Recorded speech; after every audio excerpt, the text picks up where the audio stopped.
যুক্তরাজ্যে ড্রাইভিং পাঠ খুবই ব্যয়বহুল। একটি ড্রাইভিং লাইসেন্সের জন্য আপনাকে 4 থেকে 5 লাখ টাকার সমান খরচ করতে হতে পারে।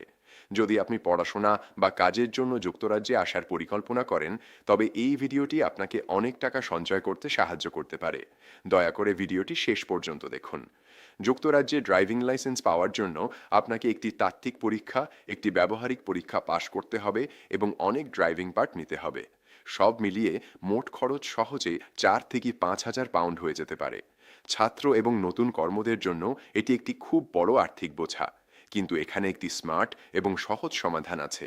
যুক্তরাজ্যে আসার আগে বাংলাদেশে সঠিকভাবে ড্রাইভিং শিখুন। বিএআরটি থেকে একটি পূর্ণ ড্রাইভিং লাইসেন্স নিন।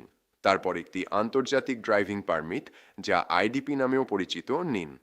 যদি আপনার কাছে একটি বৈধ বাংলাদেশি ড্রাইভিং লাইসেন্স এবং একটি আন্তর্জাতিক ড্রাইভিং পারমিট থাকে, তাহলে আপনি যুক্তরাজ্যে একজন বাসিন্দা হয়ে ওঠার পর 12 মাস পর্যন্ত আইনসঙ্গতভাবে গাড়ি চালাতে পারেন। একটি বিষয় পরিষ্কারভাবে বোঝা খুবই গুরুত্বপূর্ণ।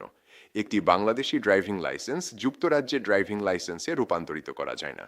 আন্তর্জাতিক ড্রাইভিং পারমিট একটি নতুন লাইসেন্স নয়, এটি আপনার বাংলাদেশি লাইসেন্সের একটি অনুবাদ। এটি 12 মাসের নিয়ম পরিবর্তন বা বাড়ায় না। যুক্তরাজ্যে পৌঁছানোর পর সর্বদা নিশ্চিত করুন যে আপনার ড্রাইভিং লাইসেন্স বৈধ, আপনার গাড়ির সঠিক বীমা রয়েছে এবং আপনি যুক্তরাজ্যের ট্রাফিক আইন মেনে চলেন। উদাহরণস্বরূপ, রাস্তার বাম দিকে ড্রাইভিং করা, রাউন্ড অ্যাবাউটে নিয়ম মেনে চলা এবং গতিসীমা মেনে চলা। এই 12 মাসের মধ্যে আপনাকে যুক্তরাজ্যের ড্রাইভিং তাত্ত্বিক পরীক্ষা এবং ব্যবহারিক পরীক্ষার জন্য প্রস্তুতি নিতে শুরু করতে হবে এবং 12 মাসের শেষের আগে পাস করার চেষ্টা করতে হবে। এই পদ্ধতি অনুসরণ করে আপনি অনেক টাকা সঞ্চয় করতে পারেন, ড্রাইভিংয়ে আত্মবিশ্বাস অর্জন করতে পারেন এবং যুক্তরাজ্যের ব্যয়বহুল ড্রাইভিং পাঠের সংখ্যা কমাতে পারেন। সতর্কতা: 12 মাস পরে যুক্তরাষ্ট্রের ড্রাইভিং লাইসেন্স ছাড়া গাড়ি চালাবেন না। বিমা ছাড়া গাড়ি চালানো অবৈধ।